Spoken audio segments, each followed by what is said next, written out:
Hello friends, ഇന്ന് നമുക്ക് പരിപ്പും മുരിങ്ങയിലും ചക്കക്കുരും കൂടി കറി ഉണ്ടാക്കണം നോക്കിയാലോ. അതിനായിട്ട് നമുക്കൊരു കുക്കറിനകത്തേക്ക് കുറച്ച് പരിപ്പ് ഇട്ട് കൊടുക്കുക. അതിലേക്ക് ഒരു നുള്ളു മഞ്ഞൾപ്പൊടി, കുറച്ച് വെള്ളം കൂടി ഒഴിച്ച് കുക്കർ അടച്ച് ഒരു വിസിലൊന്നും വരെ വെക്കുക.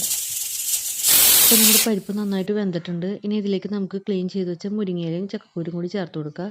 ഇതിലേക്ക് കുറച്ച് മുളക് പൊടി, ആവശ്യത്തിനുള്ള ഉപ്പ്, 2 ഗ്ലാസ് വെള്ളം കൂടി ഒഴിച്ച് കുക്കർ അടച്ച് വെച്ച് 2 വിസിലൊന്നും വരെ ഗ്യാസിലേക്ക് വയ്ക്കുക. ഇനി ആ സമയം കൊണ്ട് നമുക്ക് കുറച്ച് തേങ്ങ അരച്ചെടുക്കുക.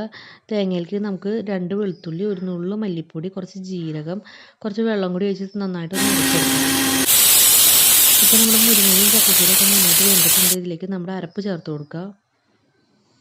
ഇനി ഇത് കറി ഒന്ന് താളിച്ചെടുക്കാനായിട്ട് ഒരു ചട്ടി ചൂടാകുമ്പോൾ അതിലേക്ക് കുറച്ച് വെളിച്ചെണ്ണ ഒഴിച്ച് കൊടുക്കുക, കുറച്ച് കടുക് ഇട്ട് കൊടുക്കുക, കുറച്ച് കുഞ്ഞുള്ളി ഇട്ട് കൊടുക്കുക, ഒരു നുള്ളും മുളക് പൊടിയും കൂടി ഇട്ട് നമുക്ക് കറി ഒന്ന് താളിച്ചെടുക്കുക.